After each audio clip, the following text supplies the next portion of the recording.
Já viu que todos os objetos celestes do universo, eles têm uma forma espiral dentro das galáxias, dentro das constelações, né? Até mesmo a geometria sagrada tem toda aquela sequência, quando a gente vai falando dos números ali da geometria sagrada, que até a gente vê ele citado ali, por mais que está em outra forma de entender, você vai vendo que tudo isso está escrito ali, né? Voltando aqui, dele fazem um mensageiro de sua vontade. O desvio converte em Forrat. Os filhos, o filho veloz dos filhos divinos, cujos filhos são os Lipica, leva mensagens circulares. Forrat é o corcel e o pensamento o cavaleiro. Ele passa como um raio através das nuvens de fogo. Dá 3, 5 e 7 passos através das 7 regiões superiores e das 7 inferiores. Ergue a sua voz para chamar as centelhas inumeráveis que se reúnem. Só desse trecho aqui, ó, se vocês forem ler aí o livro de Urântia, você vai ver que lá fala sobre os 7 universos. Lá fala desse jeitinho aqui, só que claro que uma outra linguagem, né? É aí onde eu vou falando para vocês. É uma história contando a história da outra, né? Enfim, é muita coisa. Eu quero ver se eu termino de ler isso aqui. Ele é o seu condutor, o espírito que as guia. Ao iniciar a sua obra, separa as centelhas do reino inferior, que se agitam e vibram de alegria em suas radiantes moradas, e com elas forma os germes das rodas, colocando-as nas 6 direções do espaço. Deixa uma no centro, a roda central. E se você olhar lá dentro do livro de Urântia, fala sobre os 7 universos que tem, e eles ficam sempre girando lá, se eu não me engano, em torno de Alceia, se eu não estiver enganado. Eu vou depois trazer na próxima live, eu vou trazer um pouco do livro de Urântia. Fala exatamente sobre os 7 universos e que eles giram em torno desse que seria o maior, que seria Alceia, se eu não estiver enganado. Forrat traça linhas espirais para unir a sétima, unir a sexta à sétima, a coroa. Um exército dos filhos de luz situa-se em cada um dos ângulos, ou seja, em cada ponta dessas linhas que foram traçadas ali no universo da criação, existe ali os filhos da luz que estão ali conduzindo tudo isso. Dizem eles, isto é bom, o primeiro mundo divino está pronto. O primeiro, o segundo, então o divino Arupa se reflete no Shaya, louca, a primeira veste de Anupadaka. Forrat dá 5 passos e constrói uma roda alada em cada um dos ângulos do quadrado para os 4 santos e seus exércitos. Os Lipika circunscrevem o triângulo. O primeiro, 1, o cubo, o segundo, 1 e o pentágono dentro do ovo. É o anel chamado não-pássaras, para os que descem e sobem, para os que durante o Kalpa estão marchando para o grande dia. Se conosco. Assim foram formados os Arupa e os Rupa, da única luz. 7 luzes, de cada uma das 7, 7 vezes 7. As rodas velam pelo anel. Então vai vendo como que o negócio é doido. Então aqui nós estamos no 5º dia. Lembre-se que lá no trecho resumido, na semana passada, foi aqui que começou a se criar os mundos, né? Vamos para a próxima etapa aqui, que ainda tem mais coisa ainda. A instância 6 agora, ó. 6º dia. Pelo poder da Mãe de Misericórdia e Conhecimento, Wan Win, a trina de Wan Sain, que mora em Wan Yantin, Forrat, o sopro de sua progenie, o filho dos filhos, tendo feito sair das profundezas do abismo inferior a forma ilusória de Xian Chan e os 7 elementos. O veloz e radiante, produz os 700 Laia, contra os quais ninguém prevalecerá sobre o grande dia ser conosco, e assenta o universo sobre esses eternos fundamentos, rodeando Xiantan com os germes elementais.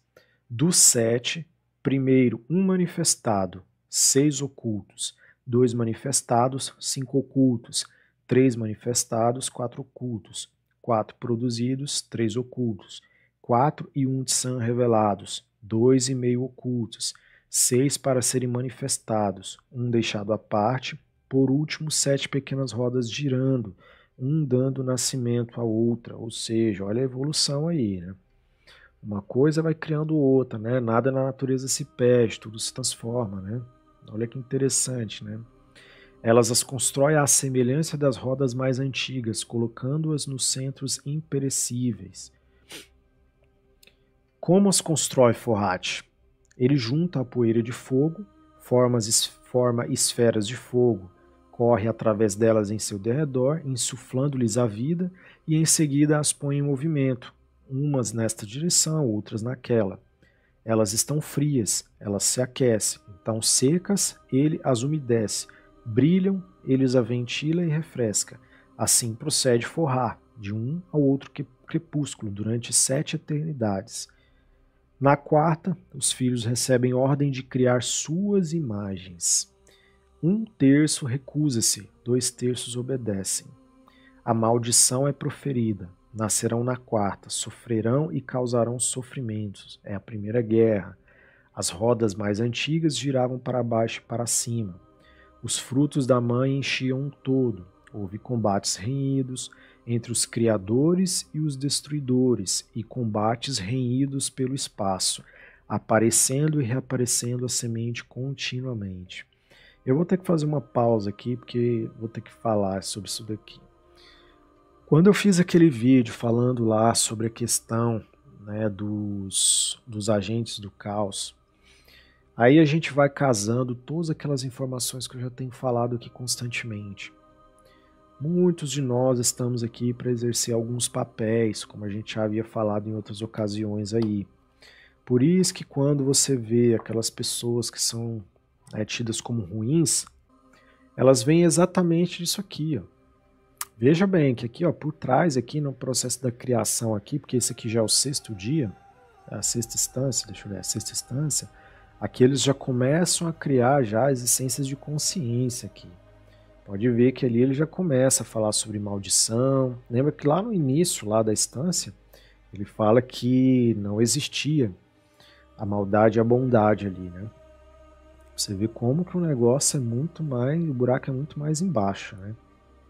E outra coisa interessante aqui, falando sobre combates e guerras aqui, aí a gente volta lá para a Bíblia de novo, né? Onde fala-se que teve uma guerra lá no céu, que aí o Lúcifer foi lá, né, queria ser igual ao Todo-Poderoso, e aí ele sai de lá e faz todo aquele teatro lá que a gente já conhece, né?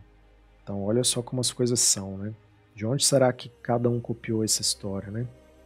Faze-te os seus cálculos, Olanu, se queres saber a idade exata da pequena roda. Seu quarto raio é nossa mãe. Alcança o quarto fruto da quarta senda do conhecimento que conduz ao Nirvana, e tu compreenderás porque verás. Olha só como interessante, né? Aqueles que falam que tudo é das divindades pagãs e não sei o que, estão falando do Nirvana aí, né? Que o Nirvana busca o quê? Para buscar a iluminação, para você sair do ciclo de Sansara, você tem que encontrar aí, de alguma forma, o Nirvana, né? Que é a iluminação para você sair do ciclo de Sansara. 7º dia, olha só. Então houve toda a preparação aqui atrás, onde começa a se projetar todas as essências. E aqui no 7º dia, na 7ª instância, observa o começo da vida senciente. Primeiro o divino, um que procede do espírito mãe. Depois o espiritual. Olha só aqui, né, cara? Cadê a galera que fala que não existe nada espiritual nesse universo, para me entender? Então, tá aqui, prosseguindo, os 3 provindo do 1, os 4 do 1 e os 5 de que precedem dos 3, os 5 e os 7. São os triplos e os quádruplos em sentido descendente, os filhos nascidos da mente do primeiro Senhor, os 7 radiantes. São eles os mesmos que tu, eu, ele, Olanum, os que velam sobre ti tua mãe, Bumi. O raio único multiplica os raios menores. A vida procede à forma e a vida sobrevive ao último átomo, ou seja, até no pequeno átomo no universo tem vida. Através dos raios inumeráveis, o raio da vida, ou semelhante ao fio que passa através de muitas contas, Que interessante, né, cara? A gente já ouviu falar tanto daquele fio lá, né, que conecta as pessoas, né? Que interessante. Quando um se converte em dois, aparece o triplo, e os três são um. É o nosso fio ólano, o coração do homem-planta, chamado Saptaparma. É a raiz que jamais perece, a chama de 3 línguas e 4 mechas. As mechas são as centelhas que partem da chama de 3 línguas projetada pelos 7, dos quais é a chama, os raios de luz e centelhas de uma lua que se reflete nas ondas moventes de todos os rios da terra. A centelha pende da chama pelo mais tênue fio de Forte. Ela viaja através dos 7 mundos de Maya. Detém-se no primeiro, e é um metal e uma pedra. Passa ao segundo, e eis uma planta. A planta gira através de 7 mutações, e vem a ser um animal sagrado. Dos tributos combinados de todos esses, forma-se Manu, o pensador. Quem o forma? As 7 vidas e a vida una. Quem o completa? O quíntuplo lá. E quem aperfeiçoou o último corpo? O peixe, o pecado e soma. Desde o primeiro nascido, o fio que une o vigilante silencioso à sua sombra torna-se o mais e mais forte e radiante a cada mutação. A luz do sol da manhã se transformou no esplendor do meio-dia. Eis a tua roda atual, diz a chama à centelha. Tu és eu mesma, minha imagem e minha sombra. Eu me revesti de ti, e tu és o meu Vahan, até o dia ser conosco, quando voltarás a ser eu mesma, e os outros tu mesma e eu. Então os construtores, metidos em sua primeira vestimenta, descem à radiante terra e reinam sobre os homens, que são eles mesmos. Que loucura, né? Que loucura. Assim termina o fragmento da narração arcaica, obscura, confusa, quase incompreensível. Tentaremos agora iluminar essas trevas para extrair o significado dos aparentes absurdos, né? Então veja bem, né, cara, quando eu falo para as pessoas que nós somos deuses criadores, que nós somos parte da centelha divina, aí a galera surta, fica todo mundo louco, dizendo que isso é coisa do capeta. Olha que interessante, né? Que interessante. Aí eu te pergunto agora. Sei que muitas pessoas não se atêm a essas informações que eu passo aqui, mas as informações estão aí, pessoal. Não adianta vocês acharem que o mundo é tudo aquilo que foi passado para vocês dentro de uma religião, porque não é.